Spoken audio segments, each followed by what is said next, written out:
Welcome to Around the Blockchain. Don't forget to like and subscribe. Hi guys, today's episode is a recording I did with the guys from TLDR. It was a podcast that I was featured on a couple of months back with a good friend of mine, Tom, and his co-host as well. We discuss a bunch of different topics, mostly orientated around cryptocurrency, NFTs, investing, that sort of thing. And then the second half of the podcast is also related to Jiu-Jitsu and Mat Shark, which is another business that I co-run with somebody else. So I hope you guys enjoy this episode. If you can do me a massive favor, obviously like and subscribe either to my YouTube channel or if you're listening to this via podcast, as well as maybe go check out the boys as well from the TLDR Podcast. Thanks, guys. Podcast. I've got Luke here with me and I've got our second guest that we've ever had on the show, Mckay. Welcome. Thank you. Thanks for having me, guys. Appreciate it. All good, man. I think this has been one of my highly anticipated conversations. Obviously, your background is a lot in BJJ, but I know probably in the past, few years, 3 or 4 years, you've been getting into the crypto space and now are employed in that space as well. I see a lot about your social media offerings when it comes to banter around the crypto world and that sort of stuff and NFTs, and yeah, really curious to get stuck in. So maybe just for those listening, maybe give us a bit of a bio onto kind of your crypto background and then maybe a little bit about your BJJ as well. Yeah, for sure. I'll probably start with the BJJ side of things just because that started about 10 years ago for me. So I started doing Jitsu in 2012. So yeah, it'd be 10 years this year. And my professional sort of working career at the time was also in the fitness industry. So similar to yourself. Yep. And yeah, so the jiu-jitsu side of things kind of led me down a path of eventually being a co-owner of a gym with another guy named Adam. And then I sort of got into the crypto space roughly around the time I left the fitness industry, which was in 2017. And now currently subcontract to an investment company here in Perth that basically specializes in advising wholesale investors on what to do with their money, and predominantly it's investing in different crypto assets. So describe sort of subcontracting into that? How does that sort of work? Well, so basically I guess I subcontract as an advisor. So I have a unique skill set in terms of, dabbling in the crypto space myself. And then I understand a lot of, the things that you can and can't do from like a wholesale investor perspective. So there's a lot of laws and stuff around what you can and can't do in the finance world. Yeah. I probably should have mentioned as well, I did come from the fitness side of things, I went into banking and finance through my professional career. And then, so I picked up a lot of skills just working in that industry that have now sort of translated into the crypto space as well. So I basically do a bunch of research on different crypto projects, and then I present that research to my boss, and then they obviously present it to the investment company's like board of directors, and they figure out whether or not they're going to invest in the particular project I've done some research on.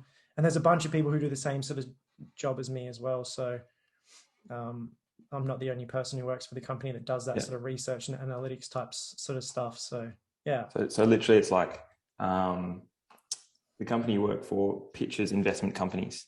So it's not private investments and that sort of stuff. It is private investments. So what happens is with the company that we work for, or that I work for, I should say, basically they hold an Australian financial services license, and they can go and onboard people who are considered wholesale investors. So wholesale investor, there's a bit of criteria around it, but basically you either have to be quite a wealthy individual or come under the umbrella of a company. So you have some kind of entity type structure. And then obviously, so what they predominantly try and do is obviously go in, find different investment vehicles. So, traditionally it's probably been like property or shares, stuff like that. We just offer another service where our expertise lies in finding different crypto based projects, doing a bunch of sort of due diligence and research on those, and then making a decision on whether or not it's a good thing to sort of invest in. And the people that invest in our company, they just invest in the company itself. And then it's our job to manage where we deploy that money, basically. Yeah. So it's kind of like a fund, like an investment fund. Exactly. Almost, and they invest in you and then you reallocate the funds kind of thing.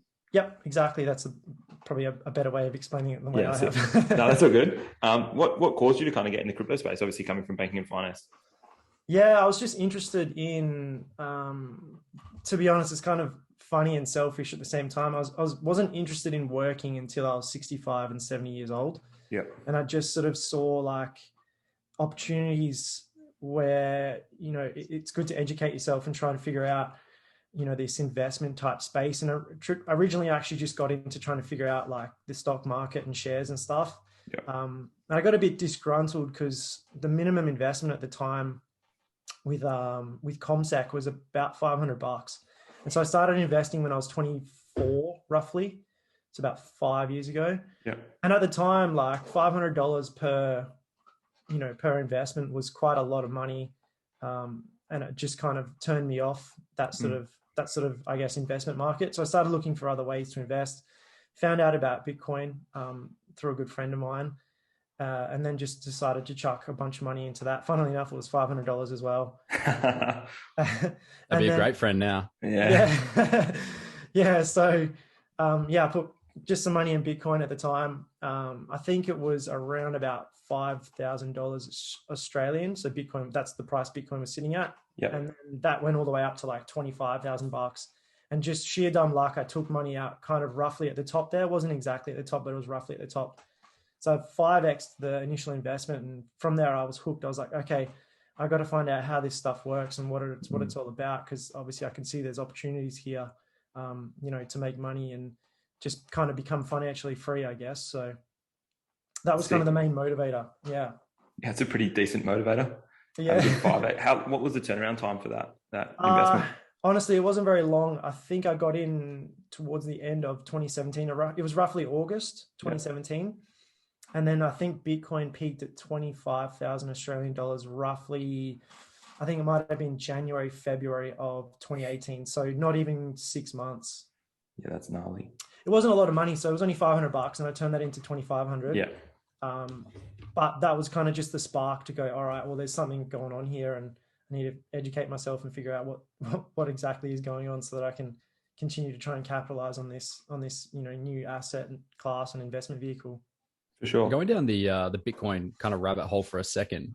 Yeah. For those, and maybe this is for Tom and myself as well, but Bitcoin and its use case, is this, like, in your opinion, like the future global economy, or is this just like something that you can make money on? Or it's a pretty heavy question, but I think it's important that we understand kind of where you're coming from and what your mindset is around it. Yeah, for sure. Look, it's a good question. It probably will take me a couple of minutes to explain a little bit about Bitcoin and its history, and also the history of money. So Bitcoin basically is, it's predominantly two things. I try and think about Bitcoin as in two sort of layers, I guess you could say. So the first layer is that it's an open source, decentralized, immutable monetary network. All right. So I guess when you start to unpack that, you're going like, wow, there's a lot of buzzwords there. And what are you talking about? But basically, it's an open source monetary network that is free from any sort of centralized control. So there's no control mechanism that any one person or entity has over the Bitcoin network. Mm-hmm. It's unique in the fact that it's controlled by the people who run the network, which is, everybody who decides to invest in Bitcoin itself. When you look at what Bitcoin is, and you read the Bitcoin white paper by Satoshi Nakamoto, it is supposed to be some form of peer-to-peer digital electronic cash payment system. I think the debate's still out on whether or not that's exactly what its use case is now. Yeah. I think there's a lot of other networks in the crypto space now that are better at doing that one job, but it seems to kind of be shifting more towards a fact that it's predominantly going to be a store of value, for long-term investors. I guess when you start to unpack what Bitcoin is, you first kind of really need to understand what money is. And money is predominantly two things. It's a medium of exchange, all right, and a store of value. So I guess Bitcoin is those two things. but I think it's predominantly more a store of value. Yeah. The second part to Bitcoin, so first part is that it's a network, it's a monetary network. Second part is there is a currency component to it. So you have Bitcoin, the network, and then you also have Bitcoin, the token itself, which is predominantly what people talk about or refer to when they are talking about Bitcoin. But it's important for me, I think, to understand like what the network is and how that sort of works. So traditionally in traditional finance, when you talk about central banking and the banking sort of system, most banks still use a centralized ledger-based system, meaning that the bank themselves holds the ownership over the ledger, and the ledger itself is just a recording of all the transactions that have happened usually throughout the day. And then they upload that to a centralized database usually controlled by a central bank, depending on how that particular country has structured its financial system. Where Bitcoin differs is it also uses obviously a ledger system, but the the ledger system itself through the Bitcoin network is completely decentralized, meaning that it's uploaded to the internet roughly every 10 minutes, and every participant in the Bitcoin network has access to it. So it's not shrouded in secrecy or hidden behind some kind of central database like it would be if a bank was controlling it. Yep. Every single person who has access to the internet and has access to a Bitcoin wallet has also got access to looking at the Bitcoin ledger itself, which I think is quite important. So that obviously differs quite a lot from the traditional legacy finance system, where I couldn't, for example, go and ask and request information from whatever bank you bank with, Tom, or yourself, Luke. But on the Bitcoin network, I can see every transaction that's taken place ever. So what's the benefit of that? Well, what it means is basically no central authority has control over the monetary network itself. So when you have a traditional finance system, the central bank usually controls the flow of money, and they have a bunch of different things in place that we refer to as policies, so monetary policies that allow them to control the flow of money, which basically just means how much money they're printing and how much money they're lending out to other banks at the time. Bitcoin is unique in the fact that it has a limited supply of 21 million Bitcoin. So what's been written into the Bitcoin code itself is the fact that there will only ever be 21 million Bitcoin. Those Bitcoin will eventually be mined by, I think it's roughly predicted to be the year of 2140 is roughly the year. Yeah, wow. So quite a while away, about 120 years away from now, from this recording. What happens when we're not storing this. This will go live. So yeah, don't worry. Yeah. What happens when you inflate a currency is it starts to become devalued, which happens quite often. There's obviously a number of examples. You can look at, Venezuela as an example. You can look at Argentina as also an example. There's a bunch of different examples throughout human history where you can see, different central banks and governments that control the supply of money have inflated the currency to it essentially becoming just worthless. It ends up not being worth anything at all. And so when you want to save money or save for the future, you basically foregoing something now. So for example, I've decided instead of spending $50, I've decided to save $50, and I want that $50 to still be worth $50 sometime in the future. What happens is when the currency itself gets inflated, that $50 becomes worth less in the sense that you can buy less things with that $50. Yeah. So with the Bitcoin network, it's supposed to appreciate in value over time and not depreciate like a traditional currency does. Yeah, well, that's super simple, and that would be handy, wouldn't it? Yes, it would be. I think the main thing that goes into that as well is the control of the money supply. So when you have humans controlling a money supply, typically they will kind of do what's in the best interest for themselves at that particular point in time. Yeah. And they won't really care too much about the repercussions of their actions within the future. So you in finance, you hear this term a lot. We call it kicking the can down the road.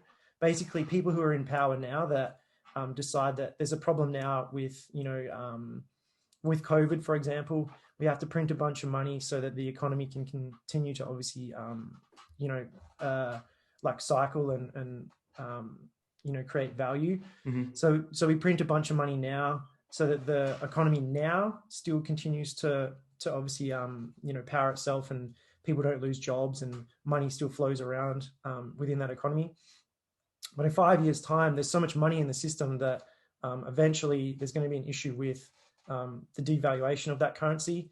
And also that money's come from somewhere. We borrowed it from somewhere, typically a central bank. So we have to eventually pay that back. So future generations will be paying that debt back by the Australian people or the American people or wherever you're kind of living for a long time, which is obviously problematic. That increases things like taxes. You see that your money that you're earning on a weekly basis just goes less. It doesn't go as far as it currently does, so you buy less and less with it. Yeah. So those sort of things are problematic. Whereas Bitcoin obviously has a limited supply, which is programmed into the Bitcoin network. Therefore, hopefully, it negates that issue that we have with the oversupply of money. So hopefully being only 21 million in supply, yeah, that was a great. Sorry if that was a long-winded answer. No, that's fine.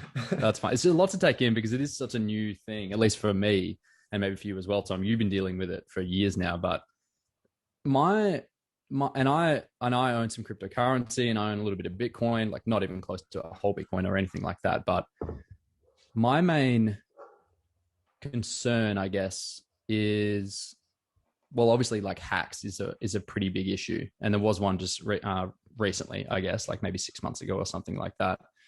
And that causes a little bit of turmoil, I suppose, within the market, or news coming out, like Russia saying that they're going to have some kind of like legislation or policy around it, or not even take it on at all. And China, the same thing. And I think it was Evergrande, one of the like Chinese multi-billion-dollar companies, huge company, went bankrupt essentially. And that like caused a massive dip in the market.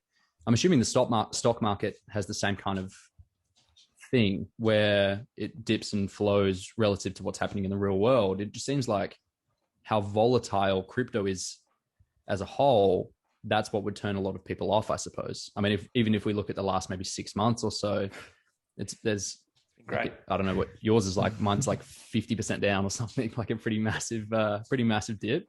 Do you see this as like the bear market, or is this just part of it? Like you should scroll out, you should look at the big macro and see exactly where we're at in this massive chart over the last 5 years or even 12 months. And we're way up in comparison to where we were. Yeah, I am more of a macro level investor. I tried my hand at day trading for a while and just didn't enjoy it. And I wasn't very successful. I didn't lose a lot of money, but I didn't enjoy it enough to try and learn too much about, how to day trade and what have you. So yeah, I have a long-term sort of macro level investment, strategy. Like you've just kind of said, that typical zoom out type mentality. So more of a, holding for the long term. I think Bitcoin and the crypto market is obviously, quite volatile. It's volatile for probably one predominant reason where basically the market cap is so small. It's currently less than 2 trillion. It's kind of gone and fluctuated a little bit above that $2 trillion mark over the last, say, 18 months. But it's so small that any sort of, major, monetary withdrawal, people taking money from Bitcoin, converting it to, a US dollar currency, or taking it out of the Bitcoin and cryptocurrency network altogether, can cause a major price fluctuation. And that's kind of what you see happening now. There's not enough money in the system for, people, when they decide to take money out, it causes kind of like a relatively big swing in price. So comparative to other traditional assets where, say, the stock market, for example, if the stock market went down like 3, 4, 5% in one day, that would be considered a huge financial loss in the traditional finance world. In the Bitcoin space, you can see 10, 20, 30, 40, sometimes 50% drops or rises within the same period of time. So for example, Elon Musk tweeted about Bitcoin and allowing Tesla to accept Bitcoin for purchases of their vehicles. At some point, I can't remember exactly when it was. I think it was March 2020 or 2021. The timeline sort of eludes me, but 21, I think. Yeah. Yeah. Basically, Bitcoin went up in value about $10,000 US in that single day. And then obviously the same sort of thing happens when, negative news cycles come out about Bitcoin. Although in saying that, the price when it did peak at about 69,000 US, about sort of, roughly 6 months ago, it has been on a steady decline since then. So yeah, the price is quite volatile at the moment. When the market cap increases past that $2 million mark, so if you equate it to the market cap of gold, let's say, which I think sits at around about 10 trillion, you should see a less volatile asset than we currently have.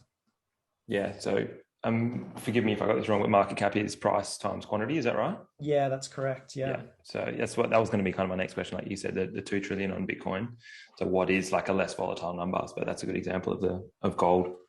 Yeah, absolutely. Gold. And then I guess you can look at different asset classes. Property is probably another good one. And then you can look at subcategories within that. So say I think the property value of certain parts of California is like, in the hundreds of trillions. So stuff like that, once the Bitcoin market cap itself starts to get more and more money into it, I think roughly about that $10 trillion mark, you'll see a much less volatile asset and the price itself will kind of stabilize. And the crypto sort of space sort of seems to go in cycles. So like we talk about these four-year sort of cycles where they sort of coincide with the Bitcoin halving. So I guess it's probably valuable to explain what that is as well. So every 4 years roughly, or it's 210,000 blocks, which is roughly every 4 years, the mining rewards for Bitcoin itself halves. So it was, in the beginning, it was 50 Bitcoin per block that was added to the blockchain. Mm-hmm. So the people mining obviously Bitcoin back in the day were earning quite a bit of Bitcoin. That's halved. I think it's 12.5 Bitcoin per block reward now. So that halves, and that plays a big factor in basically the cycle of the Bitcoin market as well. So roughly 18 months past the last halving was kind of roughly when we went to that sort of $69,000 US sort of price high. And then the next 24 months after that, just looking back on the last sort of 3 halving cycles we've had, but roughly that 24-month period ends up sort of being a bear market. So the price doesn't move past that all-time high that it did in that 18-month period. Yeah. It drops off significantly by about 50% roughly, sometimes more. And then kind of trends sideways for quite a period of time. So the bear market itself sort of ends up being relatively, boring. There isn't huge price fluctuations. The overall like macro price chart, I guess, sort of trends sideways. And then after that other 4 year sort of time period comes around, next halving happens.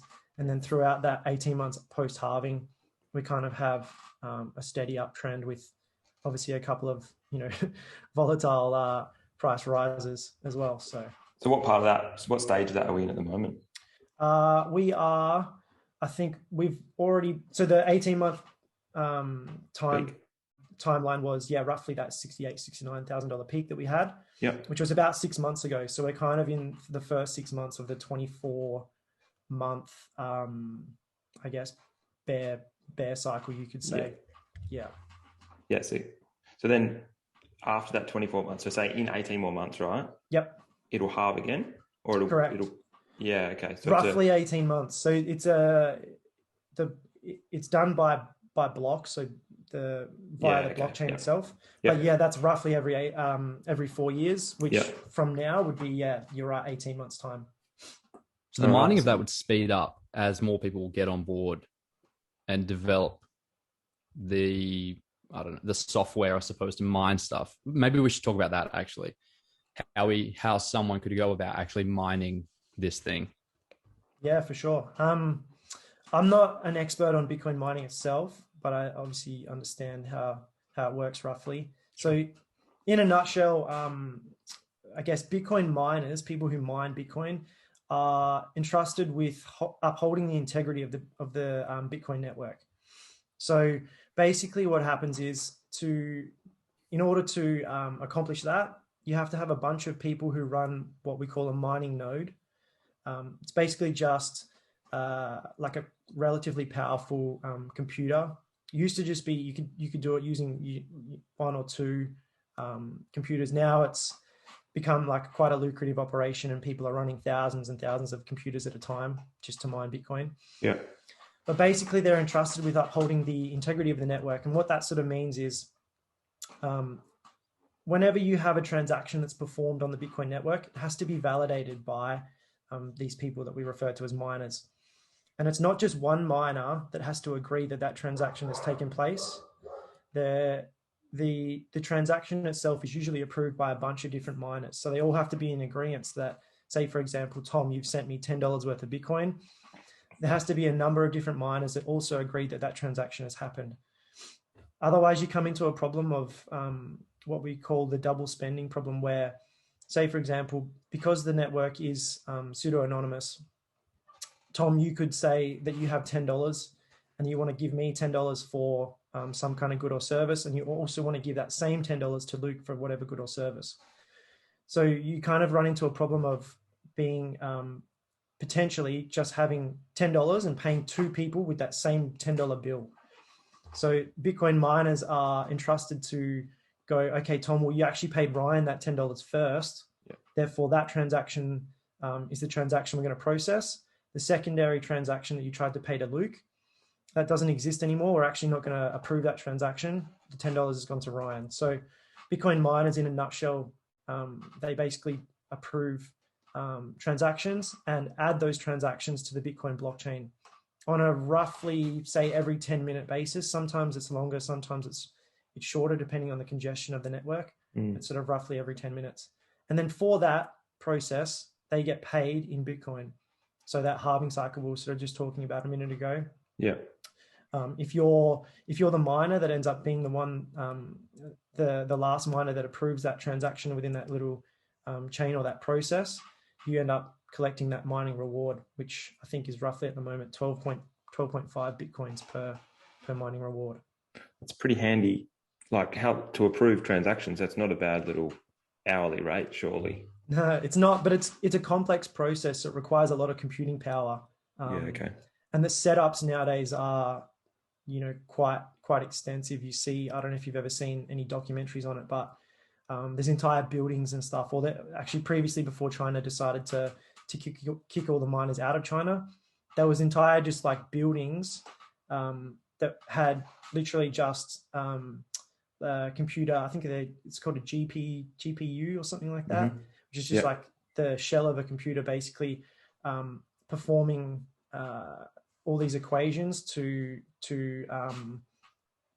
like approve and disprove transactions on the Bitcoin network. And like entire buildings worth of computers. Just dedicated towards that one task. Sometimes as well, you could run a bunch of mining nodes and you could have a pretty big setup like that, and your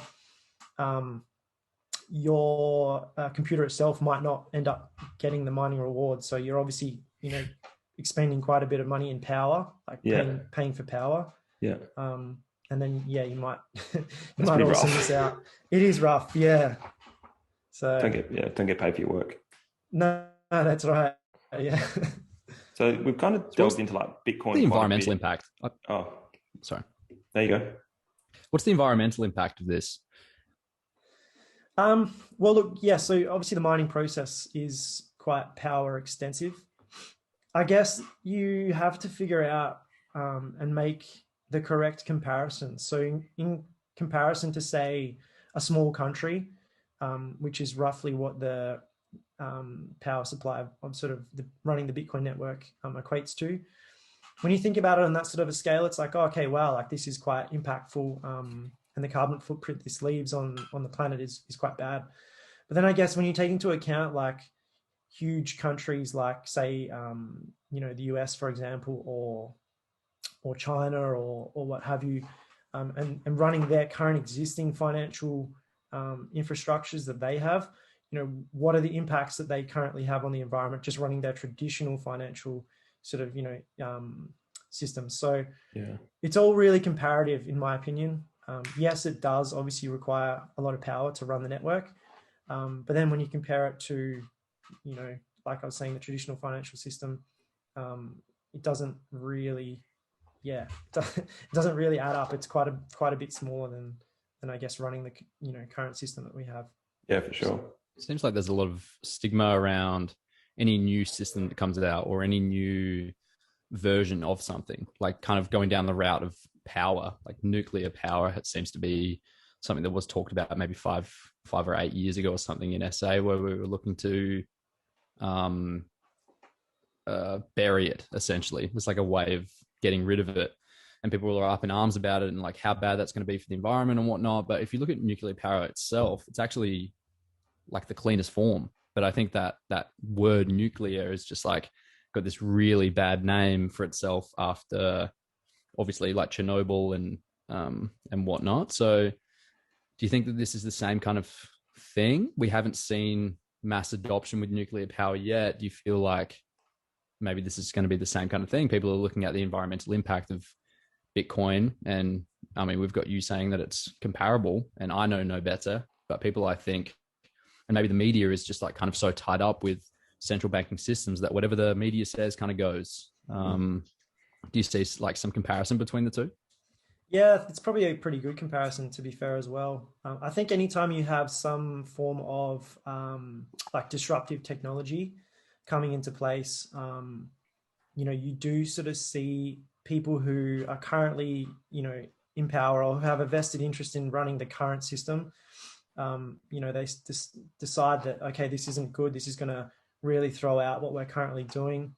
And they obviously, try and sort of shun it or discredit it or what have you. The same sort of thing happened with the internet when the internet came around in the, early to mid 90s. A lot of people were like, oh, this is never going to work. This is silly. No one's ever going to buy anything online. People aren't going to interact online. Like, I couldn't imagine a world without the internet, right? Obviously we've grown up, we've grown up in a slightly different era to our parents. But the same sort of thing was said then about the internet, and obviously look at the impact that's had on the world now. So yeah, I think eventually people will realize, okay, there's, better ways to do things that we have been doing for years. As an example, the SWIFT payment system, which is an international payment system that a lot of countries use to transfer money from, one country to another. It's been around for like 70 or 80 years. Like, that's insane. It's a long time. Like, technology and innovation throughout that 70 to 80 years has been massive. Like, the internet wasn't around back then, obviously, when this was invented. I think they were still using like, telegrams and Morse codes and stuff 70 or 80 years ago. True. Right? So I think things and people just kind of need to get with the times, accept that these things are, coming. And the only kind of way to, understand it is, get on board, educate yourself about it, and try and jump on board any way you kind of can, I guess. Good time to buy now. To get That's involved. It. Good time to buy the dip, they say. That's right. Where would you say educate yourself and that sort of stuff? How does one educate themselves? Obviously, YouTube's a massive platform for education these days, and that's where pretty much got my degree. What are the? You are what you subscribe to, and I'm a big believer in that. So the more you look for positivity in crypto, you're going to find it. The more you look for negativity in crypto, you'll find it. So what are some potential good resources, or where would you go to actually get an understanding before someone just goes, fuck it, I'll just send, I'll just switch off from, a savings account, which I'm a big personally don't believe in savings accounts. I think they just, like you say, inflation kills them. How would one educate themselves to do that? Yeah, for sure. Look, I would strongly recommend people go and read the Bitcoin white paper to begin with, just as the very, very foundational piece of your educational journey in the crypto space. Yeah. It'll probably, it's a 10 to 15 page document. It's not very long. So you'll sort of get an understanding of, what Bitcoin is, or I guess what Bitcoin was sort of supposed to be. And then from there, you can start to build out your knowledge base. So in the crypto space, it's quite difficult because there's a monetary or financial incentive for YouTubers to push certain, projects and stuff onto their followers. It's quite a convoluted area where you have to have a good filter on what's a good source and what's not a good source. Yeah. The sources I tend to sort of lean towards are ones that have a traditional finance sort of background. So these are people that have come from the traditional finance space. They understand markets, from various angles. Mostly they have like a macro sort of perspective on markets, and they can kind of analyze the crypto market, Bitcoin, Ethereum, a bunch of the top sort of different cryptocurrencies. So the sources I like are, I'll just name a couple, but Real Vision Finance, run by a guy named Raoul Pal. He has a extensive traditional finance background. He's run a bunch of really, really big investment funds and companies and stuff throughout the US. I think he's been based in Singapore as well, and also the UK. Yeah. He puts out some really good content. It's probably not as engaging as like a fun to listen to podcast, kind of like, I guess, Joe Rogan or something like that, but it's quite educational. Is that a podcast or a YouTube or? He has both. Yeah. So he puts the content out across like a podcast format as well as on YouTube. Sick. So yeah, Real Vision Finance, probably the predominant one I listen to. And then there's a bunch of decent guys within the space as well. So a guy named Anthony Pompliano has a similar sort of financial, I guess, traditional financial background. He puts out some really good content. So they're probably the two main ones I would recommend people to go and listen to. There's a lot out. Yeah, there's a lot out there. So. No, you're right. Neither of those are the ones that I've heard of. So I'm still looking in the wrong area. We'll find them and link them for sure, and we'll get that white paper and link that through. A lot of the conversation's been around Bitcoin itself instead of maybe crypto. Like you just mentioned there's like Ethereum and there's heaps of altcoins and that sort of stuff, and they're constantly coming out with new ones. Almost, I feel like every day or every week there's a new coin. Obviously, it's like not obvious, but there's so many national currencies, right? But the US dollar is the indicator of a lot of currencies. Like, what is everything compared to the US dollar? I read it into Bitcoin as like that sort of indicator. It's like it's the main one that dictates what others will do, I guess. Is that correct? And then what's the purpose of so many of these? Like, Ethereum has been the number 2 for so long. How is it number 2? What's the purpose of those ones and that sort of stuff? I guess they all have their own white paper maybe, or? Yeah, exactly. So I would probably compare Bitcoin more to gold rather than, a currency. So it's becoming quite obvious to people within the community, within the crypto space, that Bitcoin is more like a store of value. And the, traditional store of value within the traditional financial world has predominantly been gold. So we sort of compare it to gold. Ethereum and most of these other altcoins, like you've said, differ a little bit. Ethereum differs in the fact that it has this smart contract capability. So not only is Ethereum itself, a monetary network, it also allows users to build things on top of that network itself as well. So for example, we now have this NFT craze that we're sort of going through, that we've kind of been going through for maybe the last 12 months or so. An NFT can be built on a bunch of different networks, but a lot of them are deciding to build on top of the Ethereum network through this smart contract capability. So I guess that's probably how I would, say that Bitcoin differs from a lot of these other particular altcoins, is the fact that Bitcoin's really quite simple. It's just an open source monetary network that you can sort of, trade value on top of, and predominantly store value through. Whereas Ethereum functions in a slightly different way, where you can build stuff on top of it, add stuff to the network itself. Obviously, if you understand how to code and build things like that, and it has this smart contract capability where you can, build different things on top of it, like NFTs. We're seeing, the space go through a huge craze, probably over the last, say, 12 months with this NFT smart contract sort of,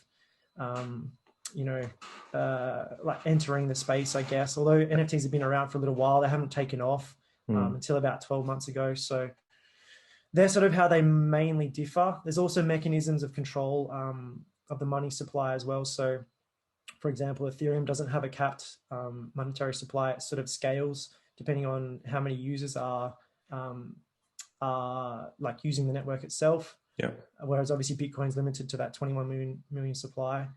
And then obviously you have a bunch of different other altcoins that do similar stuff where, the token itself or the coin itself, the currency, which is probably a little bit of a misnomer, but it basically, the tokens within those networks, power the network. So you get rewarded in the Ethereum token, for example, if you're an Ethereum miner and stuff like that. So, did you want to talk about NFTs as well? Is that maybe an interesting topic? Yeah, bro, for sure. Like, I think that's been the buzzword. Like I say, you are what you subscribe to, so I'm not sure if everyone else has been seeing it, but people have just been buying monkeys and shit. And I'm just like, what's going on? How, like, I want to understand it, but I still really don't. How can literally an image, and I get the whole, like, I can screenshot this and now it's mine. And it's like, yeah, but you don't actually have the original, and you can have a photo of Mona Lisa, but you don't have the Mona Lisa, and all that sort of stuff. And from what I see, a lot of people are buying them to resell them. Like, you would buy that, you would have the Mona Lisa to display it, to show it off and things like that in terms of art. Like, I've got art, I've bought it to display it. I'm not buying it going, cool, I'm really hanging out for someone to walk into my house and buy this off me for a greater price, sort of thing. I saw someone buy, I can't remember where it was, but he bought an NFT and it was like, this kind of looks like Grimes. So I'm really hoping like Elon's wife sees it and she wants it, and then I can sell it to her. So yeah, obviously non-fungible token, is that right? And then explain how a screenshotted image or whatever it is. Yeah, take us down that journey. All right, so NFT, the acronym stands for non-fungible token. To understand a non-fungible token, I think it's important to understand the word fungibility or fungible. So something that has the probability of being fungible means that it can. Fungibility itself means that it can be easily interchangeable or swapped for something that's identical into of itself. So, for example, money is fungible. A $5 note can easily be interchanged for another $5 note, or two $2 coins and a $1 coin. It's very easily interchangeable within itself. Mm-hmm. Something that's non-fungible is meant to be unique in the fact that it's like a one of one of something. So there's only ever kind of been one thing, I guess, printed, or in the terms of art NFTs, there's only ever one piece of art that has been produced into an NFT that is that exact NFT itself. Yeah. So I guess, to try and understand what an NFT is and how that differs from something that is fungible, it's important to understand fungibility.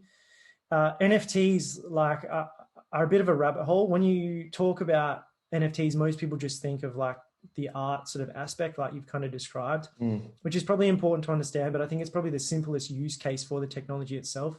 But basically, how I like to think of it is almost like a trading card. So back in the day, Pokemon cards or Yu-Gi-Oh cards and stuff like that were really quite popular. Yeah, love me some Yu-Gi-Oh. Yeah, I was a big Pokemon Yu-Gi-Oh fan as well. But essentially, a piece of NFT art is, I guess, kind of similar to a trading card. How it differs from something in the real world is when I own the NFT, I own the IP rights to the NFT. So if I actually own, the Mona Lisa that's been produced on the Ethereum network, regardless of whether or not you screenshot that, I still own the IP rights to that piece of artwork. Mm-hmm. That benefits both parties. So it benefits the artist who originally created the artwork, It also benefits me because now I own an asset that's obviously scarce, right? Mm-hmm. It benefits the artist in one sort of main way, where I'm not sure if you guys are familiar with how the art space currently works, but basically an artist can go and paint something or create something, let's say a painting, for example, for $200, and they sell it to somebody else for that amount of money. And that's it. That's all the financial benefit they ever see from that one piece of art. You know, that might have taken them 10, 15, 20, 30 hours to produce. That person who's bought the piece of art now goes on to sell that artwork in a gallery, say in New York City, for $25,000. So they've made a huge gain by buying something for $200 and then flipping it again for $25,000. And the artist who originally created the artwork, that poured all those hours into making that art piece, only ever sees that $200, and they have to go and reproduce something else, make some kind of other piece of art. Yep. Where the NFT technology differs in that space, it kind of changes the fact that the artist doesn't get paid anymore after the fact that they've originally sold that piece of art. So if I have an NFT and I've created, you know, a bunch of different art, and I go and sell them on, say, an NFT platform. So the most popular one is it's referred to as OpenSea, or it's called OpenSea. Mm-hmm. If I go and sell that piece of art on OpenSea, within inside that smart contract, so that NFT smart contract, I can basically say that any time that this piece of art is resold, I take a commission, and that commission is 10% of whatever price that piece of art sells for. So the artist will forever, I guess, retain or earn a financial sort of incentive every time that piece of art is flipped. So that sort of helps, I guess, artists that have that issue. So I recently recorded a podcast with a group of people who are doing an NFT project here in Australia for Indigenous Australian artists. Basically, they have that exact problem I described. So they would go and pay, you know, an Indigenous artist will go and paint something which takes them obviously hours to produce. They paint it, someone comes over, buys it for $200, whacks it in a gallery in New York City, sells it for $25,000, and that obviously artist gets nothing. So the NFT smart contract itself comes along and helps out the artist in the fact that they will continually earn a financial benefit every time that piece of art is sold. But also NFTs can be used for a range of different uses, I guess. So the one that I'm predominantly positioned in, and the one that I spend a lot of my time on, is the gaming space. So gamers have a similar problem to what I just described as the artists, but they spend a lot of time playing games and using like real money to buy things within inside that game economy. So for example, Fortnite is probably one of the most popular games ever to be played, right? It's still quite popular now. Kids will go and spend real money to buy things within the Fortnite game. So they buy things like weapons and skins and stuff like that. They never actually retain ownership over any of those things that they buy. So they're spending real money to essentially be able to use something within inside that game, but they never actually retain ownership over the thing that they've just bought. An NFT can also be used in that gaming aspect where, say, for example, the game is built on the Ethereum network. I can then go and buy the NFT associated with that game. Say, for example, it's like a fighting game. I can buy that NFT. I can then also customize that character. So I can go and buy, you know, skins, armor, weapons, etc.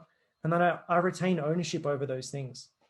So I've spent real money, but I've also actually obtained the IP rights to those things that I've just bought in that digital setting. In the gaming space, obviously that doesn't happen, right? So, you know, in Fortnite, you could get your account cancelled by you know, the game's creators, and you might have spent $2,000 or $3,000 building up your character within that, you know, that particular game, and you can't do anything about it because you never end up obviously owning the game itself, or sorry, owning the avatar or any of the stuff that you purchased. Whereas obviously if I have an NFT based game built out like I've just described on the Ethereum network, and I obviously spend money, I can then get the NFT itself, which is obviously, you know, predominantly probably going to be the avatar of whatever game I'm playing, plus whatever add-ons I decide to buy, and I retain the ownership over those assets. And And then it gets even more complex where there are games out there that are being created. So this play to earn gaming space on various different networks, but I'll continue to just use Ethereum to keep things simple. They're being built on top of Ethereum. And I can basically buy NFTs that are in this game setting, I guess. And I can use the NFT within that gaming environment to earn a yield. So I can go and accomplish tasks within that game that have been obviously designed by the game creator. And by doing well inside that game, I can earn an in-game token or in-game currency. Can then exchange that in-game currency for say Ethereum or for even real money, and I can start to use that money that I've created or made, I should say, in the real world to buy real things as well. So like paying rent, paying my mortgage, all that sort of stuff. So that sort of stuff's happening right now. People, a really popular game in the crypto space called Axie Infinity came about roughly when COVID started to hit here, which was March 2020. Yeah. And people in Indonesia who obviously live in a pretty rough environment, they were hammered by COVID quite badly. And this game came about where basically you buy a bunch of avatars within the game, and then like I was saying, you go and accomplish different tasks, and you earn this in-game token or in-game currency.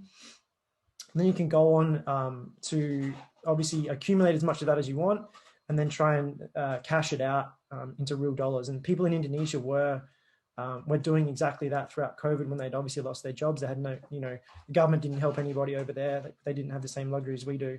And people were earning like really good money. I read some articles where a couple of people in Indonesia were playing this game, Axie Infinity, and earning roughly $1 million per year. Jeez. Just playing a game, yeah. So like that was a really detailed description. It's quite tangible. You can kind of visualize a lot of that. So that was helpful for sure. A couple of questions going back. Definitely get us the name of that Indigenous Art podcast, because that's super curious. I'm intrigued by that. That's definitely I'll have a listen, and I'm sure there'll be others that want to listen. When it comes to like owning the IP, as an example, like in, I want to say the real world, not the not the gaming space. Say you have IP, right, and someone goes and that comes with legal ramifications should someone take that IP. So as an example, let's use the Mona Lisa case. Like, cool, I own the rights to the NFT that is the Mona Lisa. Someone screenshots it and puts it somewhere. Is it then well within my rights legally to sue in a real court? Sorry, not real, you know what I mean? That someone use that, hey, that's my IP, you can't use that. Like, how does that work? At the moment, no. There's no the legislation around crypto is quite convoluted, and it's probably lacking in a lot of areas. So there's not a lot of legislation and regulation around the space. Yeah. But what happens is when you decide to screenshot something and upload it to a network, people can see whose piece of art was created first. And usually as well, if they're a well-known artist, their account that they use to produce art and sell art will be verified by a bunch of trusted parties within the network. So for example, the Ethereum network, like I was saying, uses a platform called OpenSea, which is just like a big kind of like an eBay, where you can basically upload stuff and buy and sell things on top of. And OpenSea themselves will, verify certain artists or what have you. So if I was to just go and screenshot something that's already been produced on the Ethereum network, as an example, like maybe a Bored Ape, which is quite a popular thing at the moment. Yeah, people will see, okay, that's a fake. It's not actually been produced by, the Bored Ape Yacht Club themselves. You can tell that the wallet address that it's been produced from isn't the original Bored Ape wallet address that produced all the other Bored Apes. So it's not a real piece of art or what have you. You're just buying a fake, really. So basically discredit you a little bit as well, like absolutely. As a user. Yeah, absolutely. Yeah, gnarly. So do you feel that, given that you need verification to be able to, well, you don't need verification to produce stuff, but in order to be a trusted source, do you feel like that maybe like bottlenecks a little bit of the potential for people to like create and actually make money from their art? Because it seems like with this mass adoption, it seems like there's this massive flood of people going to this OpenSea website, and there's a lot of stuff on there for all different, ranges of prices, from like 0.001 of an Ethereum all the way up to like 1,000 Ethereum or whatever. It feels like there's a bit of a bottleneck. But then as I'm kind of saying that, I guess that's what art is like in the real world anyway. It's like you've got Beeple is a good example of that. I'm sure you've heard of Beeple, who he has every single day for 14 years or something has created some kind of piece of art. And look him up on Instagram. It's amazing if you haven't seen it before. But then when these NFTs came about, he started putting them on this OpenSea. And then I can't remember the exact amount, but I want to say it's like $500 million or some like unreal amount of money, basically in a couple of years. But it took him that long to get to that point of being able to produce stuff. And then he was verified because people knew who he was, because he had been doing it for this long time. Do you feel like there is some kind of bottleneck with how successful you can be in that kind of place? Because there is so many people just kind of streaming to this place, this OpenSea. Yeah, I think that in terms of the art space, I think it's quite convoluted now. Like there's a lot of people trying to produce art-based NFTs. They've obviously seen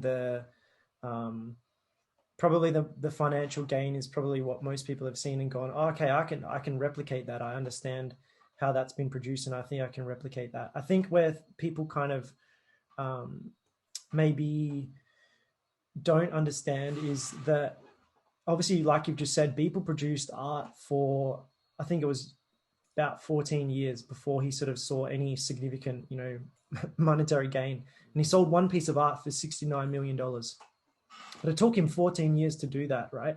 So he'd built up a reputation over such a long period of time that, once this NFT technology came out and he decided to use it to produce the piece of art that he did, the Everyday's piece of art, I think it was called, he obviously had a bunch of value behind that because people knew who he was. He'd built a reputation over such a long period of time. I think where people are going wrong now and probably getting stuck now is that they think they can replicate the same thing using NFT technology, but in such a short period of time. Whereas, like, say, for example, if I decided to try and do something similar to Beeple and I was like, oh, yeah, I'm the next Beeple, I'm Beeple number 2 or whatever, people are just going to, say, well, no, you're not. You haven't produced anything. Maybe you've done, this Everyday's thing for 3 months. Doesn't really compare to 14 years, right?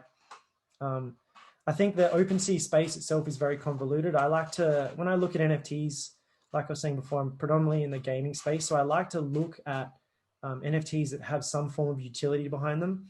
When I say utility, I mean they have the ability to go and produce a yield on top of them. So in the gaming sort of space, we look at different games that we think might be popular.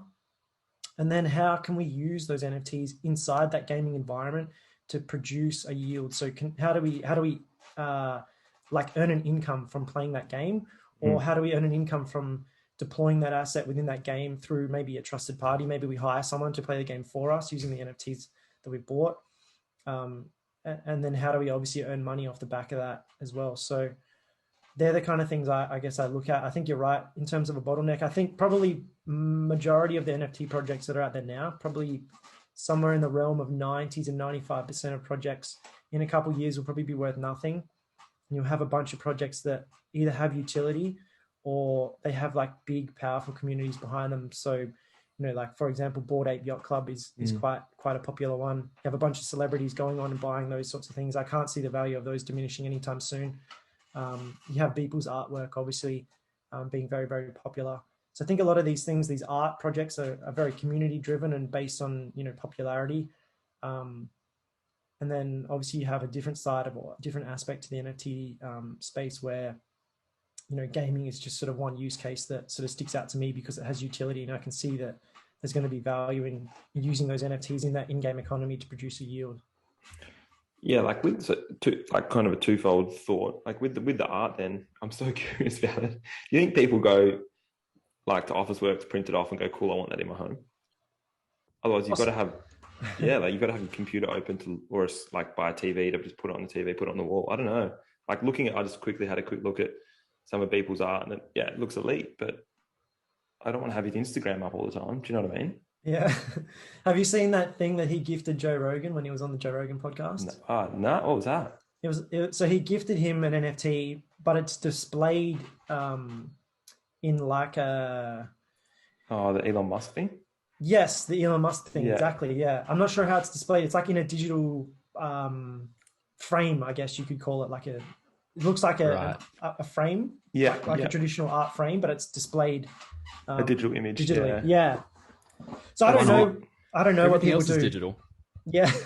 Why not? It makes complete sense. Absolutely. I'm just curious. I'm super curious.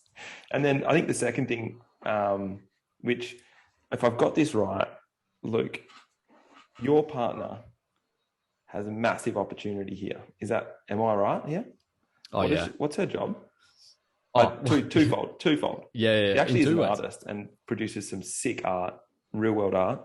But I'm pretty sure she creates digital images for digital landscape, digital homes, can create like you're saying in game. I'm just thinking, I haven't really played games a lot recently, but if I think of say Call of Duty Online, you could go and create a skin and then sell it, and then create whatever it is, sell that, and that's essentially what NFTs are, right? If I've got that right, and then could get a kickback every time someone on-sells that. Yep, absolutely. Luke, we're on. I mean, you're on. I'm on my proxy. I'm on. Oh, you're on in. Yeah. I'll invest. So right now, Ivana will create a home in Unreal Engine, which is what some games are made of, and it'll be photorealistic. Some companies that she works for won't realize that it's not a real building that they've just taken photos of.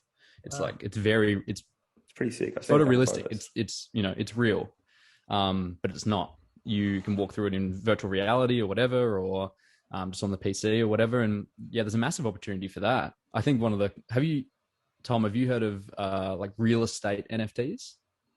Being able to buy buildings and stuff, you could buy the Sydney Opera House if you wanted to for however much. And where does it stop? Not that I wanted to, because I love it and I want to keep going down this rabbit hole and learning about it, especially for my own personal use, the stuff that has utility and that has an actual use case that you can use it and then you get some kind of kickback for it, whether it be in the gaming space or something else. Maybe it's like an app on your phone or something. You have augmented reality as part of it, and you can sell on these things that you could yield from the real world somehow, or you run kilometers and you earn points for that, and then you can make money off of that somehow or something. Who knows? I want to keep going down this rabbit hole of things. At what point do you think, I'm going to go down a little tangent here, the metaverse has been something that's kind of sprung up in the last little while, or at least for me, it has sprung up in the last little while. I'm sure it's been in the pipeline for people forever, for a long time. That's based on Ethereum. Well, that's a convoluted one as well. Should I let you just expand on what that is, and then I'll just, because I'm an idiot, I know nothing, so I'll just let the professional talk about it. I think. No, you're definitely on the right track. So the metaverse itself isn't just one digital landscape or one digital world. There will be probably many different metaverses. The way I like to think of it is similar to, I keep going back to this gaming concept, but it's the one that I feel is the easiest way to kind of explain to people the concept around it. So games themselves could be considered metaverses because they've been built out in a digital setting where, you've just used, Tom, the example of Call of Duty. Call of Duty itself has a little metaverse world where people obviously go and fight and battle each other within, right? So a metaverse can be built on top of really any existing network. Ethereum is just one of those. You see a lot of people building on other popular networks now, Solana is also quite popular. The Avalanche network is also quite popular. Think of all these things as, they're referred to as layer one protocols, but they are essentially similar to Ethereum. They differ a lot from Bitcoin. They're very much more similar to Ethereum, where you can go and build stuff on top of them. But I think in terms of the metaverse concept, you will see like hundreds, if not thousands of different metaverses being created.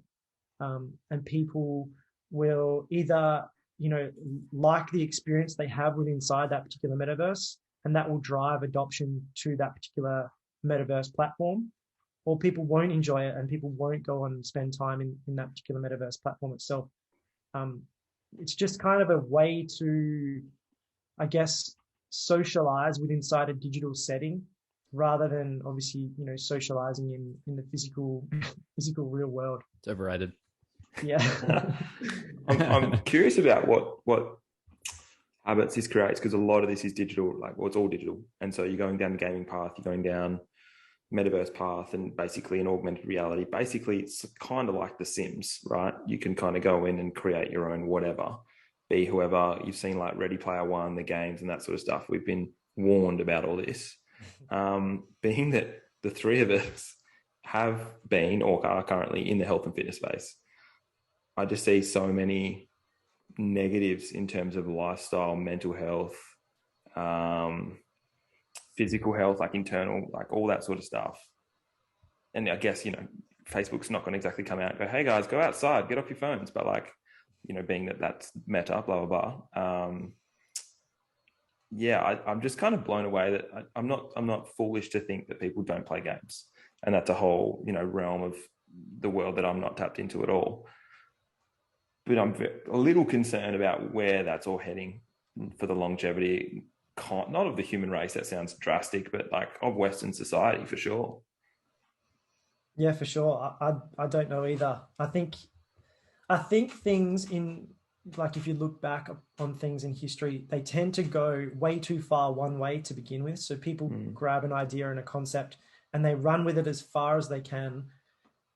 And they end up getting to a point where they realize, okay, this is quite bad. So they sort of bring it back to hopefully a happy medium. Yeah. I think that's probably what will happen with this NFT space and also the metaverse space as well. People will realize, okay, this isn't good to spend 10, 12, 15 hours a day just in this one, metaverse space. This is actually quite bad. I'm, maybe seeing my mental health decline, or certain, key health indicators are starting to decline. And I think people will realize that, okay, this is just a tool like any other tool we've invented throughout human history. And that tool needs to be respected and used in, a responsible setting.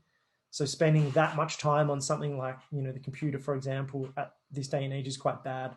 The metaverse is probably going to be the same. You're not going to spend 12, 15 hours a day. Maybe you spend 2 or 3 and you do, similar tasks to what you would maybe do in the real world. But instead of, going to work as an example, you host all your work meetings within the metaverse. Yeah. You interact with people, in the metaverse that you work with.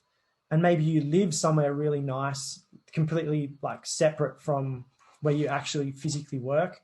And the metaverse just becomes a vehicle or a tool that you use to interact with people within the same company that you work for. But your actual physical self lives somewhere completely different. Maybe you don't even live in the same city you work in. And the metaverse itself just becomes a tool for you to obviously, host meetings and interact with other people that obviously work for the same company. And maybe you also host meetings with clients or prospective clients and stuff like that. So I think it'll just be like any other tool we've invented, within human history, and it'll probably be abused in some cases. And then I think people will kind of realize that, okay, like I've just said, this isn't meant to be used 12 to 15 hours a day. Maybe this is meant to be used 2 or 3. Yeah. And then I'm supposed to obviously go and, do some kind of physical activity and actually use my real physical body as well. So, yeah, I'm just given that both Luke and I are always thinking forward, I'm what gap in the market can I see for that eventual lifestyle? Do you know what I mean? I'm sure people are already thinking about it, but I'd be so curious to hear what are the, we didn't think, a subcontracted cryptocurrency advisor would be a role 10 years ago. And it is now. So going down that path, cool, in 10 years, what roles will we, there was no such thing as a COVID marshal 3 years ago. What kind of things are we going to be anticipating because of this? Because I do believe that, not that I believe that there is a good use for it. I don't know. I'm curious to see how it goes, but I do believe people will adopt it, and it will become part of, day-to-day vernacular and lifestyle that people talk about, utilize, all that sort of stuff. What are going to be the new jobs in X amount of time when it becomes the norm? People will go to the gym in the metaverse as opposed to going to the gym in real life and just like, look at my jacked body. It's like, you could just buy a skin, bro. Like, I don't know. Like, it's just going to be so, it's bizarre. I think in terms of like fitness, maybe you might see things like, how people play like is it called a Wii, Nintendo Wii? Yeah. And they do boxing and stuff like that. And it's semi-interactive. You'll probably see stuff like that where you have some form of, augmented reality built on top of like a fitness-based game. Like a VR thing. Or yeah. You have to, And say you're like running around accomplishing tasks, but you're doing it like with your physical body, but the reality that you've got like an avatar that you're controlling that you can see maybe through some kind of a headset or whatever. I think the ones that will take off are, companies will adopt this, like I was just saying, for meetings and interacting with staff, and they'll be able to open up an entire, employee pool of people that they could literally employ from other parts of the world rather than, their, current locality. And I think education is probably going to be another one as well. So, traditionally people have gone to universities or private institutions to learn stuff. People are already running lectures inside metaverse gaming environments now that are from, legitimate backgrounds. So there's a couple of people that are running lectures inside a digital metaverse-based lecture hall inside games like, I don't know if you guys have heard of the Sandbox, which is just another crypto-based game, or blockchain-based game, I should say. So I think the technology will probably be used for stuff like that. And then, like you've said, 10 years ago, you wouldn't have heard of like what was a crypto advisor. It wasn't even a job. It's not even wasn't a real thing 10 years ago. So you would just see stuff that we've not even thought about start to crop up in the next 2, 3, 4, 5 years time as well. So let's say hypothetically, this is an augmented reality thing where you can just put your Elon Musk Neuralink in your spine and just like switch on. And I'm really gonna go down. I really want to talk about this jiu-jitsu stuff. Sure. So maybe this is like kind of a segment onto that. Who are you rolling with? That you can roll with anyone. Yeah, I don't know. I don't know. I don't foresee that being a thing. The reason being, like with jiu-jitsu, right? It's the whole. I guess the whole philosophy of it is like you're actually physically touching people, and I think that like kinesthetic, based feedback. Exactly. Feedback. Thank you. Is really important. You're not gonna you can't really do jiu-jitsu on your own. You can do like movement-based drills and stuff like that, like you sort of can with any sport. But in terms of like actually being able to do jiu-jitsu, you can't do it without a partner. So I don't sort of foresee things like that being a real thing. Maybe you can, interact with, say, a coach who's based in, say, the US, for example, and you guys maybe interact like kind of we are now through like Zoom, and you do like, say, a private, training session with him, but you maybe physically still have somebody else to also train with. So me and another training partner decide to hook up with someone who is a jiu-jitsu coach in the US. We pay him money through, whatever vehicle, maybe Bitcoin, whatever. And we pay him for his time, and maybe he coaches us, through, through some kind of a platform like Zoom or whatever, whatever Zoom ends up evolving into. I'm presuming it's probably going to be more interactive than it already is.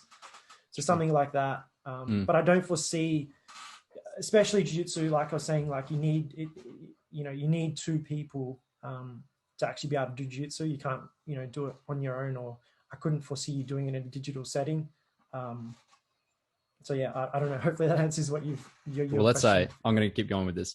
Let's say you and I are about to roll, and we both have a Neuralink, and we can maybe talk about that. I don't know if you know much about what Elon's plans are for that, and I can just like flick mine, and I'm suddenly Gordon Ryan. And I've got the same ability, and I'm and I'm strong like him, and my grappling's just like his, and you're Ryan Mckay, and you can roll against whoever you want if you decide, and it's kind of like this Tekken thing, and we can just like pick our character at the start. That's kind of more what I was going down. Very silly, okay. But who is the training person? Who's like the person that you would ultimately want to roll with? Yeah, got you. That's an interesting question. Gordon Ryan would be cool. I think it'd be also like really cool to, roll with people who, probably aren't around anymore either. Ilio Gracie would be cool. Yeah. Hickson's obviously still around. Yeah. Probably considered, one of the greatest of all time, Hickson Gracie. Guys like that, I reckon maybe Jigoro Kano as well, who is, the father of judo, which is sort of where, well, not sort of, it is where jiu-jitsu sort of originated. Again, he's obviously not around anymore. Sure. So people like that would be really interesting, just to kind of, see what their style of grappling was like, and obviously, feel their pressure and feel how good they are in certain areas and what have you. And obviously get beaten the shit out of by them would be kind of cool as well. So those are the sorts of people I'd probably roll with. I think people that are, around now and in their prime, like we kind of live, not at the moment, obviously we can't really travel with COVID. It's quite difficult, but jiu-jitsu is kind of unique in the fact that it's one of those sports where you can actually go and train with the professionals within the sports. Whereas it's really hard to get access to, say, like going and shooting hoops with LeBron James, or going and kicking a soccer ball with, Ronaldo or something like that. It's pretty much almost impossible. But in jiu-jitsu, you can go and, train with these people and actually be on the same mat as them and roll with them and spar with them and stuff like that. So for me, I would probably be, more interested in training with somebody who's either deceased or way past their prime, because I can, when hopefully all this COVID stuff's over, I can go and travel and I can go and train with some of the best people in the world. So why do you think that is? Is there just like a culture within martial arts or jiu-jitsu especially that allows you to go to their, and sorry for my naivety, but dojo or academy? We usually say academy. Yeah. Cool. You can go to their academy and just roll with them. There's like a culture that you can just do that, and not with, you can't just go to the Lakers and like shoot hoops with LeBron. Yeah. I'm not too sure. I guess you're probably right in terms of like, it's probably more of a cultural thing. The sport's also like really quite new as well, and it hasn't really taken off to the levels and heights that, these professional sports like basketball and football and baseball and all those sorts of, big sports have kind of taken off through. They have a different system as well. So like any amateur, we say amateur black belt. I use that term loosely. Obviously, to get a black belt in jiu-jitsu is quite a hard thing to accomplish. Predominantly on average probably takes 10 to 12 years time. So it's a lot of time to commit to something. But any sort of average or hobbyist black belt could go and enter a tournament, the same tournament that maybe Gordon Ryan decides to enter as well, because the leagues themselves that run these tournaments aren't really considered professional. There are professional leagues out there, but they normally are like people who run sort of like fight cards. So similar to maybe the UFC as an example, they're like a private company that holds the rights to, running this UFC type event. We have similar events in jiu-jitsu where they put on like a professional event and the fighters either earn money or they compete for prize money. But predominantly a lot of the events that are taking place that are still considered, the number one events in the world, for example, the IBJJF organization, which runs all the big tournaments, worldwide, internationally, and then predominantly in the US, which is where they hold the actual, we call it the world's competition. So it's the best in the world go and compete once a year in both gi and no gi jiu-jitsu.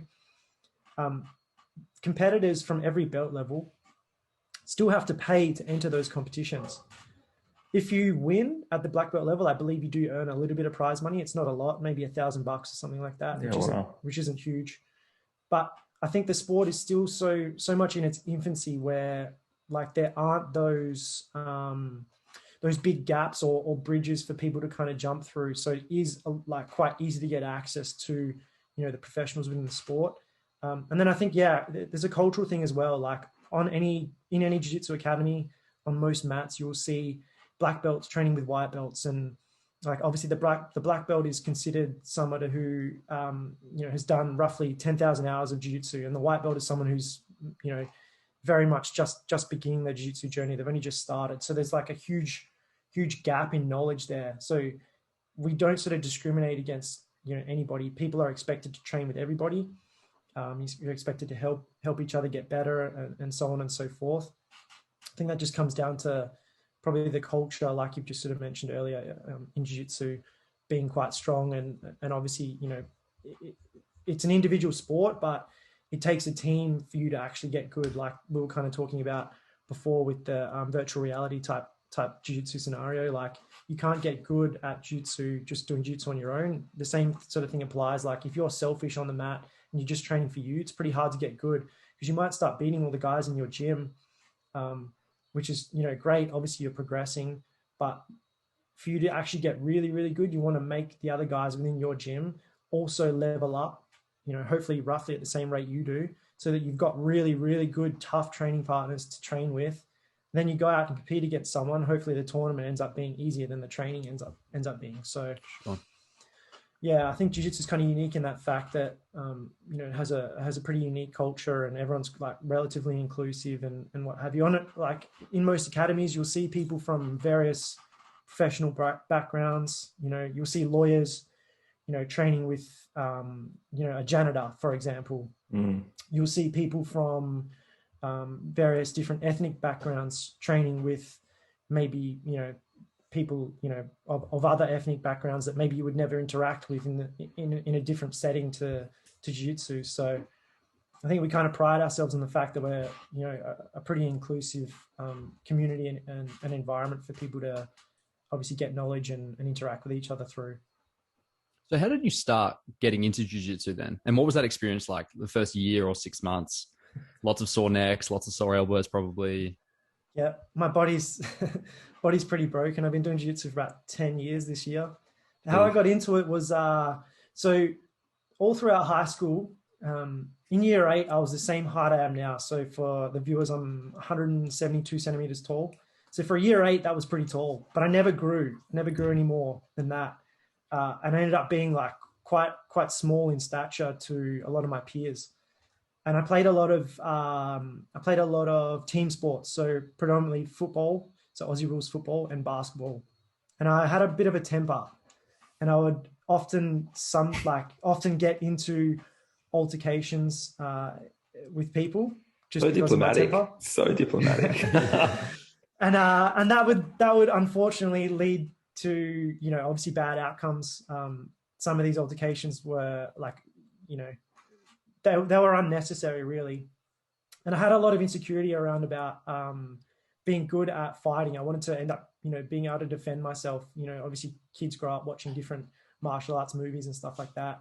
And so I just decided when I think it was 16 or 17 when I was first exposed to jiu-jitsu, decided, okay, this is like what I want to do. I was doing karate at the time, which was the only martial art I kind of had around where I was living. And then I moved to Perth. So I grew up in country WA in a town called Manjimup. Like I was saying, it was the only martial art we had was karate, roughly. And I moved to Perth when I was 18 or 19. And I'd been friends with a guy who also lived down in that area as well. He lived in Bridgetown, which was about 30 minutes odd drive. And he was a blue belt in jiu-jitsu at the time. And so we ended up training together when I moved to Perth. We sort of both moved to Perth roughly around the same time. And I started training, jiu-jitsu with him. Dabbled for a bit, didn't like it. It was really tough. Obviously, there's not really many other settings you can go and, fight someone 100% and not really get hurt, but you also sort of get beat up as well. Like the thing that takes the most beating is your ego. So most people, I think, especially young males, probably think that they're, if they're fit and strong and what have you, they would have this sort of certain idea in their head of their ability to fight and do well in a fight scenario. And then in jiu-jitsu, like you realize that you're basically helpless against anyone who's maybe done. If you're walking into a jiu-jitsu academy for the first time and you fight someone who's been training jiu-jitsu for 6 months, you're probably going to get submitted 3, 4, 5, 6 times. Not only that, you're not going to be able to do anything at all offensively to the person you're fighting. So you're just getting controlled the whole time. You're basically getting put in, crunched up and put in a washing machine. And you kind of come out of the class going like, oh my God, what the hell just happened? And people usually go 2 routes. They'll either go, okay, I really need to learn this. Like, this is really positive. I'm going to put the ego aside. I'm going to go, okay, maybe all these preconceived ideas that I have about myself and fighting, let's just brush that off. I was ignorant. I was naive. I didn't know any better. Now I've found something that's really good and positive for me. I'm just going to go 100% down this route. Or you get people who are like, they want to protect their ego and they want to protect the image that they have of themselves in their own head. And they go, okay, this isn't for me. I'm never going back to doing that, to try and obviously learn that jiu-jitsu stuff. And maybe I got beaten by someone who was really, really good. And of course they were going to win, and they come up with a bunch of excuses and stuff like that. But yeah, I guess so. The first 2 years for me were really tough. I'm not a fast learner. So I learn like at I would say a pretty slow rate to most, like comparative to most people. And I like to just kind of get small pieces of information rather than like big chunks of information at a time, just small pieces of information, and just use those and slowly chip away at learning things. In jiu-jitsu, it's quite hard to do that. Like, most of the moves are, at least 4 or 5 steps long, and there's a lot of details within each step that you have to remember. My brain wasn't very good at that. So it took me a while to sort of learn and become semi-proficient at jiu-jitsu. And the first 2 years were pretty tough. I think I fought at white belt maybe 10 or 11 times, and I lost every match up until maybe the last 2 or 3 of my white belt career. And then the same sort of thing happens when you go from white to blue belt. You then become the bottom of the like blue belt pile in the competitive aspect. And you start losing again, like a lot. Maybe you've had a bit of success towards the end of white belt. You get graded. For you to go into the blue belt category and do well is quite difficult for most people. You might do okay, but predominantly you're probably going to start losing again. And so that constant cycle of just, competing and losing and rolling and losing was like really good for me personally. I sort of obviously realized like, okay, like, you're not who you've built yourself up to be in your head. That's okay. Like, let's just continue down this path. It's going to be difficult. There's going to be like a lot of positives that come out of it towards the end of it. And so, yeah, I'm 10 years deep in the jiu-jitsu journey. Like you mentioned as well, like, body's pretty banged up. Had quite a few surgeries just from jiu-jitsu. Like both knees. I've had both knees done. My left knee twice, right knee once. I've torn rib cartilage multiple times, which is not a fun. You're really selling it. Yeah. So what I'm saying is, don't do jiu-jitsu. It's really bad. No. It is one of the more humbling experiences. The first few rolls. I would say I'm a fast learner, and it still probably took me a good 3 months to learn to relax. That's rolling every single day.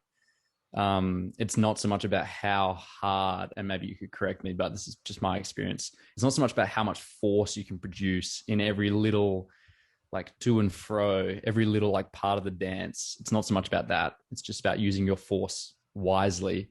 When you do have an opportunity, you apply pressure fast. You don't have to apply lots and lots of force all the time. And I remember my first few rolls, like the first week or something, I was just like super keen and was loving it, and like rolling with a few mates and getting some guidance from like a couple of coaches and whatnot. And I remember just like pulling up so sore every single day, like my wrists and my forearms and my pecs and my back, and everything was just so sore from just gripping and like pushing and pulling with everything that I had in every interaction. And then after the first maybe 3 months or something, I was like, I can actually learn to breathe in these rolls now. And we could roll for like, initially it was just a couple of minutes at a time. And then it was like, we would have to stop it at 10 minutes, because we were just like kind of in this flow state of like being able to move around each other and not have to apply force all the time, still getting submissions. And we would know if, this guy's got me in a rear naked choke, or like I'm in an armbar here, I'm going to tap pretty early, because we were just rolling for the fun of it. It wasn't a competition or anything like that. We would tap early.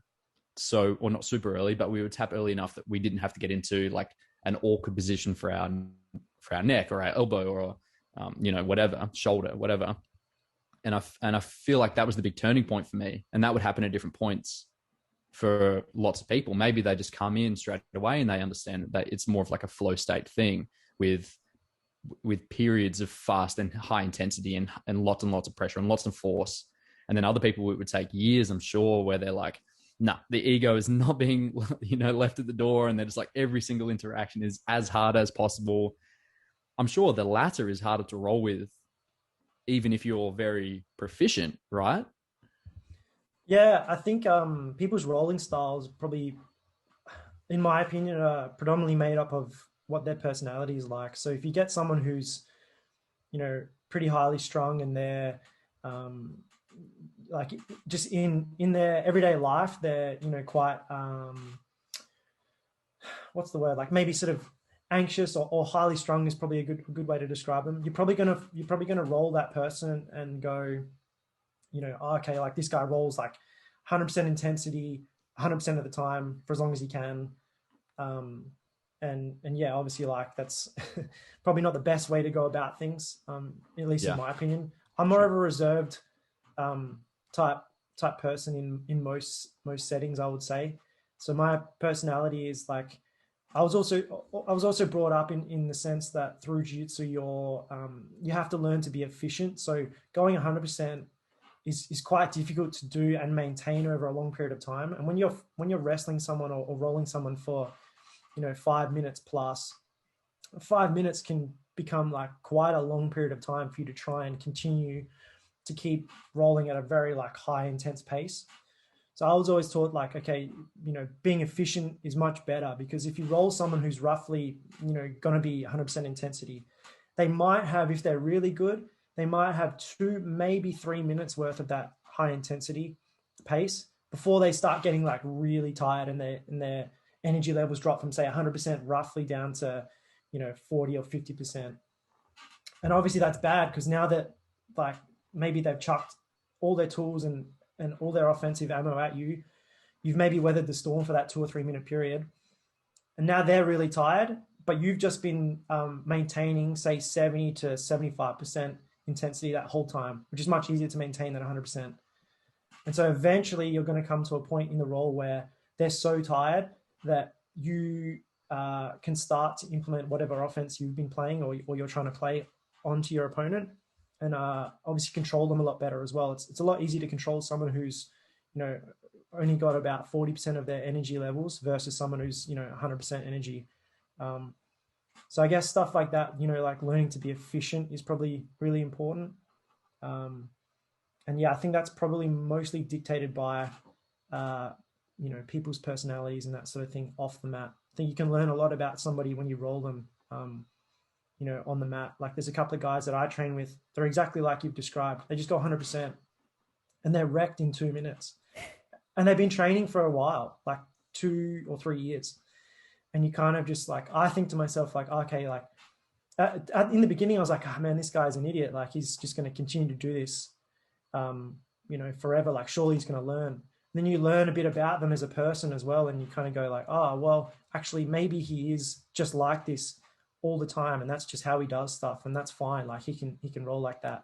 And then you have other people who are much more reserved. Like I was saying, like myself, for example, I'll try and stick to that 70% pace for the whole 5 minute roll versus, trying to obviously maintain 100% intensity. So just, I'm not that fit, so I don't have that in me, but personality wise, it's also quite difficult. Like it's just not in my personality. I don't know what yourself, I don't know how you roll and what have you. Do you go 100% all the time, or what do you sort of do yourself? Yeah, not now. When I was, it was really early days, and maybe it was because it was the anxiety of like, you're in a fight, and I'd never really been in an altercation like that before, outside of footy or whatever. So it was like, okay, I'm fighting for my life here. And if not, then I'm going to be either like put to sleep or something's going to hurt real bad. So I have to literally fight for my life. And I think that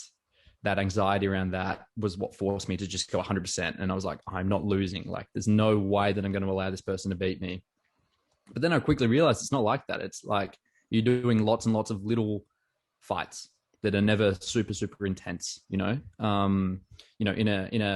10-minute period or whatever, you might roll like 5 to 10 times or 15 times, even if someone gets you in, some kind of like chokehold really quickly, or they triangle you really fast or whatever. It's like, okay, tap, release, reset, slap hands, go again. And that might be after 30 seconds, or it could be after 4 minutes. You never really know. So for me, that was the biggest turning point, was realizing that it's not about just this one altercation and it's like win or die. It's kind of like you're playing a few games of chess back to back, literally. It's like physical chess. It's chess with your body is kind of how I like to think about it.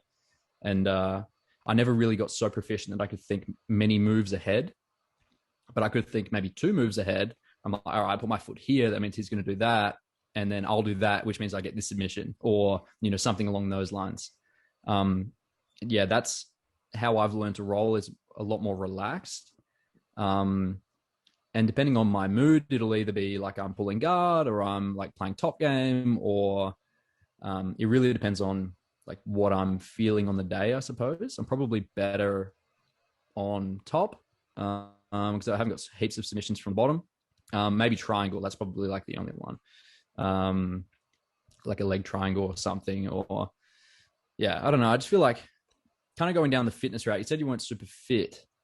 I feel like in jiu-jitsu, to do jiu-jitsu, to be good at jiu-jitsu, you just do a lot of jiu-jitsu, right?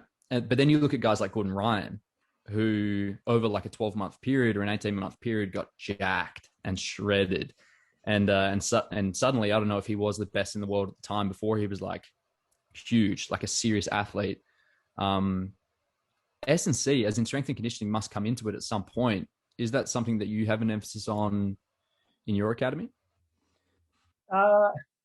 Yes, usually from a personal perspective, right? So with jiu-jitsu, and predominantly with like a jiu-jitsu academy, you'll have like people from all walks of life. So you'll just have, the 1 or 2 day a week hobbyist who just comes in. They like to do jiu-jitsu probably for predominant reason would probably be some kind of like social aspect. They obviously enjoy doing jiu-jitsu as well. Like they enjoy getting a bit of a sweat on. They enjoy doing some kind of fitness.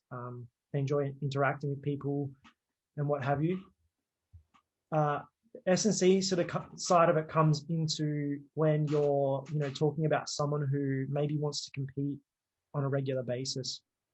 You have to sort of obviously be in shape, right? Like you can't go into a jiu-jitsu competition, which is another level of intensity up from just rolling in the academy. You can't go into a competition expecting to do well if you're not very fit. Like I was saying, if you roll 100% for 2 minutes, you're going to be wrecked. And in a competition setting, depending on the format, you might have 2, 3, 4, 5, up to 10 matches in a day. So if you're fit and you're wrecked after 2 minutes, if you're unfit and you're wrecked after 2 minutes of just one roll, and you have that many matches in one tournament, you're going to have like a pretty bad day. So yeah, S&C comes into it when you want to start taking the emphasis away from like a hobbyist sort of perspective. Like I was saying, maybe you train like 1, 2, 3 times a week. You don't really want to compete. If you start to move down the competition route, strength and conditioning is encouraged. We don't do a specific strength and conditioning class ourselves. But like, Gordon Ryan and stuff like that, I think jiu-jitsu fitness is actually quite hard to replicate outside of a jiu-jitsu setting. So to get better at jiu-jitsu and to get more efficient at jiu-jitsu, the answer is probably going to be, roll and do jiu-jitsu as much as you can.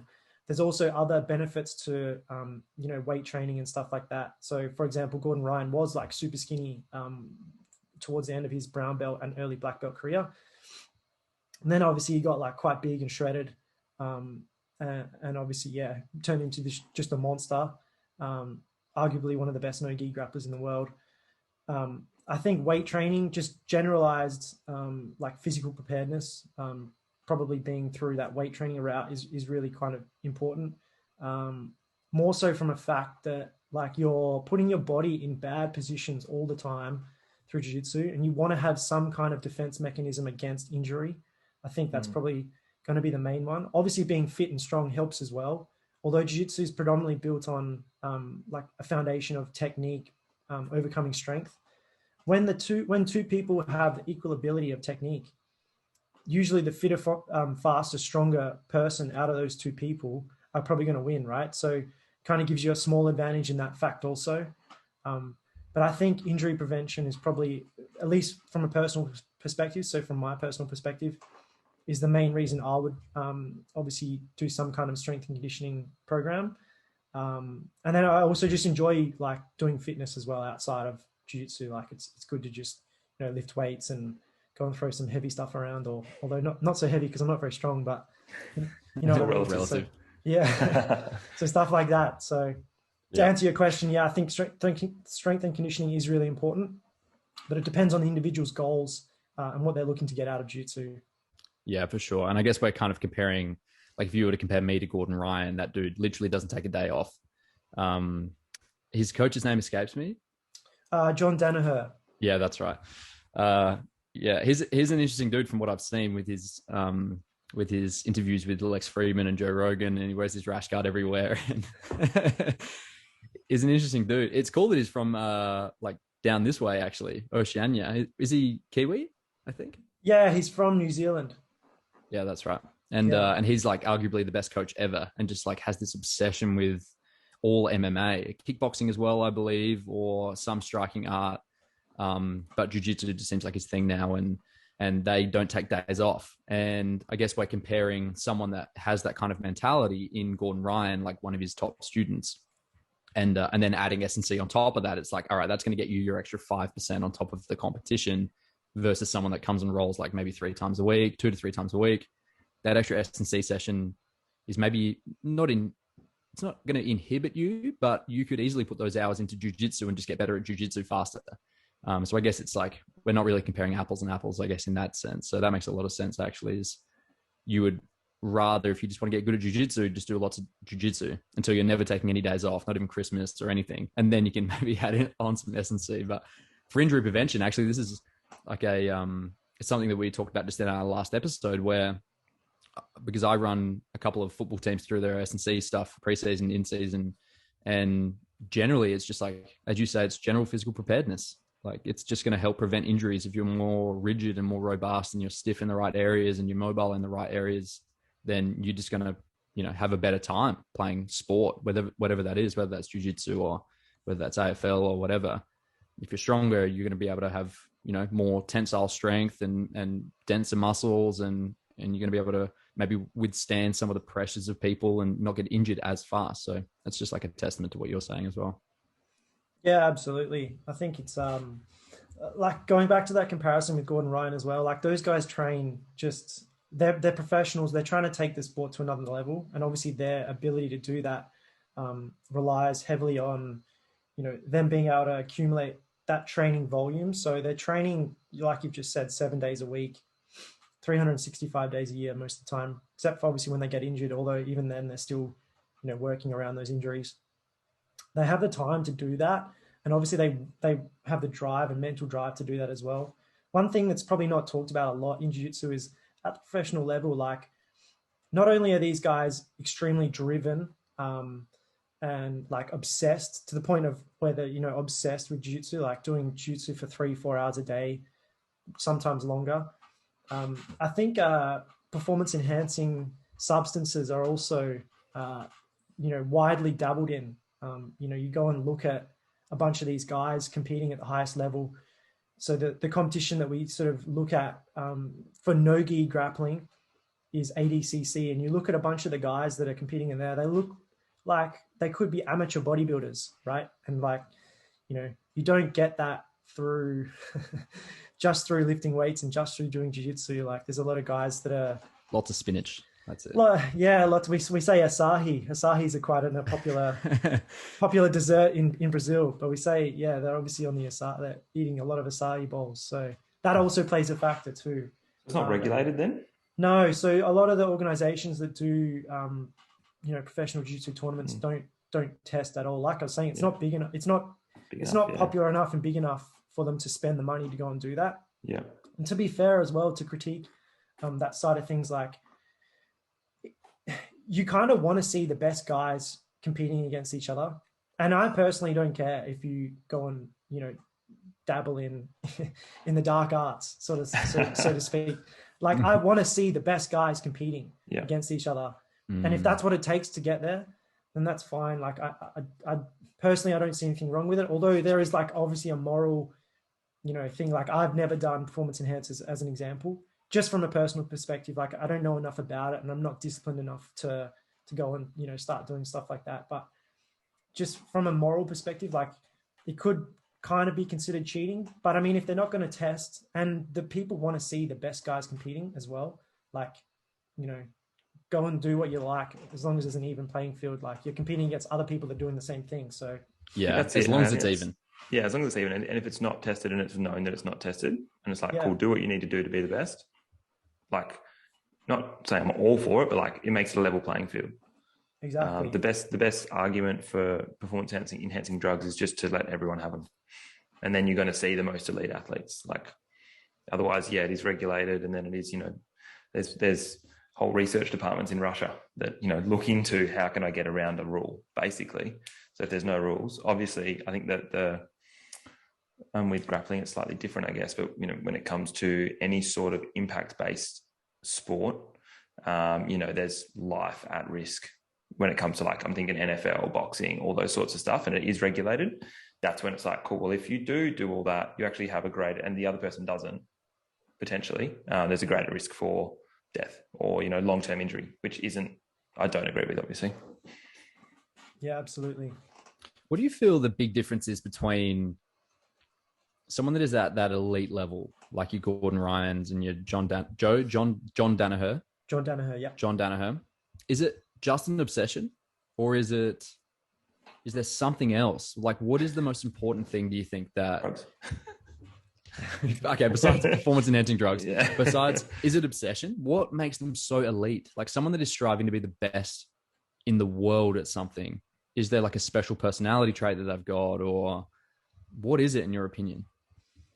I don't know if there's one specific thing you could pinpoint. I think there's probably like a basket of things that these individual people have within inside themselves that would contribute to them obviously going on and being the best in the world at something. I think for Jiu-Jitsu, two main things sort of kind of come up, and a guy named John Will, who is quite a well-known figure here in the Australian Jiu-Jitsu community. He was one of the first 12 non-Brazilian Jiu-Jitsu black belts in the world. He lives in Melbourne. He talks about this quite a lot. And he talks about being a really, really good student. So someone who, is diligent with their training, but they also listen to their coach. They take notes. They do every single tiny little, minute thing that could be considered like most people wouldn't even consider doing. They do that to 100% of their best ability, and they become an elite level student.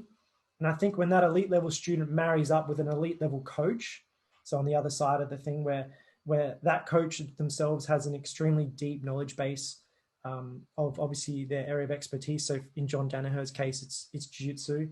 And then when those two sort of parties come together, you kind of see like pretty freakish things happen. Like, for example, Gordon Ryan himself becoming, one of the greatest jiu-jitsu athletes of all time. So I think it's probably like a basket of things, but you have to be like a really elite level student married up with an elite level jiu-jitsu coach to kind of take you to that sort of level. You can also get really good, like if you have a Gordon Ryan personality, for example, like where you are an elite level student, maybe you just have an average coach, you can still get like to a world-class level, really good.